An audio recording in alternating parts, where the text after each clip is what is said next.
Au Bénin, Amnesty International se préoccupe de la situation post-électorale. Elle s'est inquiétée mardi de la répression qui a suivi les élections législatives du 28 avril et qui, selon elle, a fait au moins 4 morts par balle. Au Soudan du Sud, le président Salva Kiir a de nouveau appelé le chef rebelle Riek Machar à rentrer à Djouba. C'était lors d'un discours mardi devant le Parlement au cours duquel il a promis d'œuvrer à la paix. En Algérie, de nombreux étudiants ont encore manifesté mardi à Alger pour réclamer le départ du pouvoir de ceux qu'ils qualifient de voleurs et de traîtres liés au régime du président déchu Abdelaziz Bouteflika. C'était là le sommaire du journal. Mesdames, Messieurs, bonjour et bienvenue au Bénin. Amnesty International s'est inquiété mardi de la répression qui a suivi les élections législatives du 28 avril et qui a, selon elle, fait au moins 4 morts par balle. L'organisation a fait savoir donc cette préoccupation à travers un communiqué rendu public à 2 jours de l'inauguration de la nouvelle législature. Reportage. La répression a atteint des proportions inquiétantes au Bénin où 4 personnes ont été tuées lors des manifestations post-électorales et des familles des victimes peinent toujours à récupérer les corps.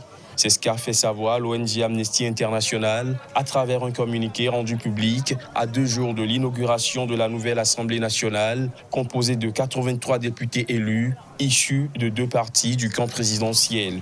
L'Organisation de défense des droits de l'homme dénonce des arrestations arbitraires, y compris celles d'un blessé grave, par des forces de sécurité à Cotonou. Selon l'ONG, des fouilles systématiques et des interrogatoires de simples passants sont également opérés dans le quartier Kadiaou où réside l'ancien président Boni Yahi, épicentre des violences post-électorales. Le domicile de l'ex-chef de l'État était toujours sous surveillance des forces de sécurité 2 semaines après les manifestations. Il n'est toujours pas sorti de son domicile et son avocat s'est vu refuser l'entrée. Des manifestations violentes ont éclaté au Bénin quelques jours après les élections législatives du 28 avril où l'opposition s'est vue exclue pour des raisons administratives.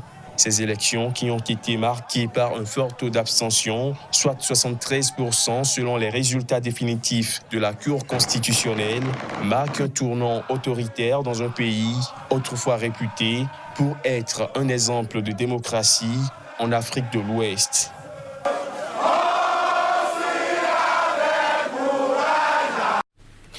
Les généraux et les représentants de la contestation soudanaise ont repris ce mardi leur discussion sur la période de transition, ceci au lendemain des heurts meurtriers attribués par le Conseil militaire à des éléments cherchant à faire dérailler le processus politique. Reportage.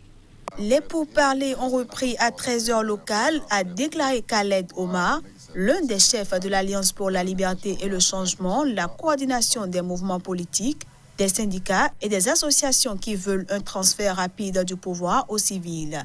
Après avoir fait état ce lundi de progrès dans les pourparlers, l'ordre du jour porte sur la question délicate de la répartition entre militaires et civils au sein des 3 institutions de transition, le Conseil souverain, le cabinet et l'Assemblée législative.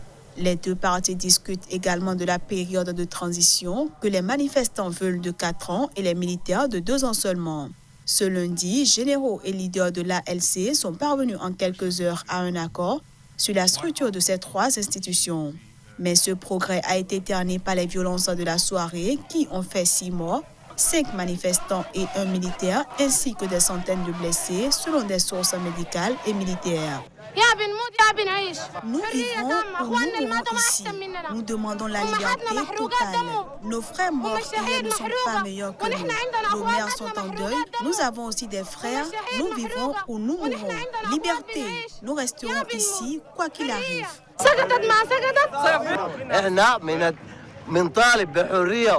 Nous demandons la liberté et un gouvernement civil pour une vie digne et sûre pour tous les Soudanais. Notre sang bout toujours. Nous ne partirons tant que nos revendications ne sont pas satisfaites. Pourquoi les contestataires et les militaires négocient? Il n'y a rien qui ressemble à des négociations. À l'intérieur, ils négocient avec nous, mais ici, ils nous tuent. Donc, qu'est-ce qu'on négocie? Le régime de Béchir existe toujours, encore aujourd'hui.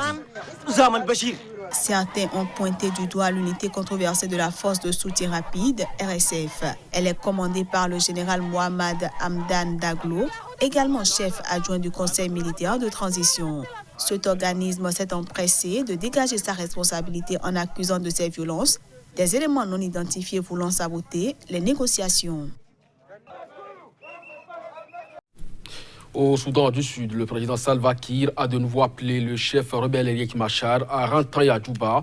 C'était lors d'un discours mardi devant le Parlement, au cours duquel il a promis d'œuvrer à la paix et vanter l'influence bénéfique du pape François. Reportage. Dans un discours qu'il a prononcé mardi à l'ouverture d'une nouvelle session du Parlement sud-soudanais, le président Salva Kiir dit avoir complètement pardonné à son rival Riek Machar et lui demande de devenir un partenaire pour la paix. Déclarant qu'il n'est plus son adversaire, le chef de l'État a réitéré au chef rebelle son invitation à rentrer à Djouba. Les belligérants de la guerre civile débutée en 2013 ont conclu en septembre 2018 à Addis Abeba un accord de paix qui prévoyait la formation d'un gouvernement transitoire d'union nationale au plus tard le 12 mai dernier. Mais Riek Machar, qui doit redevenir vice-président et s'inquiète des conditions de sécurité à son retour à Djouba, réside actuellement à Khartoum. Il a obtenu début mai un délai de 6 mois supplémentaires pour former ce gouvernement d'union nationale. Devant les parlementaires, Salva Kiir est aussi revenu sur le geste du pape François qui s'était agenouillé pour embrasser les pieds des deux belligérants au cours d'une retraite spirituelle au Vatican en avril dernier. Selon le président sud-soudanais, l'acte d'humilité du pape François est à la fois une bénédiction et une malédiction. Une bénédiction s'ils entendent son appel à la paix et une malédiction sinon. Des partisans de la majorité parlementaire en Guinée-Bissau, dont le chef du principal parti manifestait ce mardi, objectif exiger que le président José Mario Vaz nomme un nouveau gouvernement à 6 mois de la date retenue pour les présidentielles. Malgré le bon déroulement des élections législatives du 10 mars remportées par le Parti africain pour l'indépendance de la Guinée et du Cap-Vert, PAIGC, dirigé par Domingos Simeos Pereira, ce petit pays lusophone d'Afrique de l'Ouest n'est pas sorti de la crise politique qu'il traverse depuis août 2015. La Commission nationale des élections CNE a proposé la date du 3 novembre pour le premier tour de scrutin présidentiel qui doit se tenir avant la fin de l'année, avec un éventuel second tour le 8 décembre selon un document daté de lundi. Il revient au président de la République de valider la date par décret au plus tard le 5 août selon le texte. José Mario Vaz, dont le mandat s'achève en juin, a expliqué la semaine dernière qu'il devrait consulter les instances électorales, le gouvernement et les partis politiques avant de fixer une date définitive. Nous exigeons la nomination immédiate et sans condition de Domingos Simeos Pereira au poste de Premier ministre, pouvait-on lire sur une banderole dans la marche partie d'un quartier de la périphérie nord de Bissau en direction du port. Les manifestants, parmi lesquels Pereira et Nuno Gomes Nabiam, chef d'un parti allié au PAIGC et premier vice-président de l'Assemblée nationale, ont aussi scandé des slogans hostiles au chef de l'État. Les chefs de mission de l'ONU en Afrique de l'Ouest réunis le 10 mai à Bissau ont déploré dans un communiqué la résurgence de divisions partisanes autour de l'élection des membres du bureau de l'Assemblée nationale et jugé cruciale la nomination rapide d'un nouveau Premier ministre par le président de la République. En Algérie, de nombreux étudiants ont encore manifesté mardi à Alger pour réclamer le départ du pouvoir de ceux qu'ils qualifient de voleurs et de traîtres liés au régime du président déchu Abdelaziz Bouteflika. Ils ont aussi manifesté sans incident dans d'autres villes universitaires du pays. Alors que le mois de Ramadan, durant lequel l'essentiel des Algériens se privent notamment de manger, boire et fumer entre le lever et le coucher du soleil, entre dans sa deuxième semaine et malgré la chaleur, la mobilisation des étudiants à Alger n'a pas semblé faiblir. Dans le centre de la capitale, plusieurs milliers d'étudiants rassemblés devant la Grande Poste, bâtiment devenu le point de ralliement des manifestations, sont parvenus à forcer sans violence plusieurs cordons de policiers pour rejoindre le siège de l'Assemblée populaire nationale, la chambre basse du Parlement. Vous avez pillé le pays, voleurs, ont crié d'une seule voix les étudiants qui manifestent tous les mardis depuis le début du mouvement de contestation inédit dont l'Algérie est le théâtre depuis le 22 février. Les étudiants, pour la plupart drapés dans le drapeau national, vert et blanc, frappés de l'étoile et du croissant rouge, ont également réclamé un état civil, pas un état militaire. Depuis la démission du président Abdelaziz Bouteflika, l'armée est revenue au centre du jeu politique et son chef d'état-major, le général Ahmed Gaïd Salah, est de facto le nouvel homme fort du pays. Le départ du pouvoir de Bouteflika n'a pas calmé les contestataires qui réclament celui de l'ensemble du système hérité du chef de l'État déchu et refusent l'organisation le 4 juillet d'une présidentielle pour élire son successeur. Le chef du gouvernement et premier ministre camerounais a effectué une descente à Bamenda, dans le nord-ouest du Cameroun. Cette première visite qu'il effectue depuis sa nomination a pour objectif de tendre la main aux séparatistes en vue d'une éventuelle sortie de crise. Reportage Narcisse Oub, notre correspondant dans la région. Le Premier ministre du Cameroun, Joseph Dion-Ngouté, est en tournée depuis jeudi dernier dans les régions anglophones. Première étape à Bamenda, chef-lieu de la région du Nord-Ouest, l'une des deux régions anglophones, théâtre depuis plus d'un an d'un violent conflit armé entre séparatistes et soldats. Vêtu d'un tissu traditionnel de la région du Nord-Ouest et tenant dans la main droite un arbre de la paix. Le Premier ministre dit être venu pour rencontrer et discuter avec la population. L'objectif est d'apporter le message d'espoir et le message de paix du président Paul Biya à la population de la région du Nord-Ouest. Il a été accueilli par une foule qui a exprimé le souhait de voir la paix revenir dans la région. Tous ces gars en brousse sont des frères et sœurs. Nous ne voulons plus de sang ici. Nous sommes fatigués. Joseph Dion-Ngouté a eu à échanger en pidgin, en français et en anglais. Il est allé dans les marchés et sillonner les quartiers. Le président Paul Biya demande que nous dialoguons. Si c'est la conférence, nous parlerons de tout. Seulement, le Cameroun reste un et indivisible. Le Premier ministre qui a achevé ce dimanche 4 jours de visite dans le Nord-Ouest entame dans les prochaines heures les mêmes pourparlers dans le Sud-Ouest, une autre région en proie des sécessionnistes.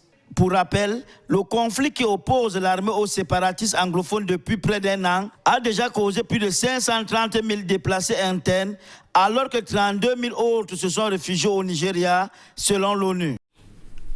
Un soldat nigérian a été tué ce lundi dans l'attaque contre la prison de Koutoukale, à 50 km au nord de Niamey. Cet établissement pénitentiaire est le premier et mieux gardé du Niger où sont détenus des djihadistes. Le bilan est tombé de sources officielles ce mardi.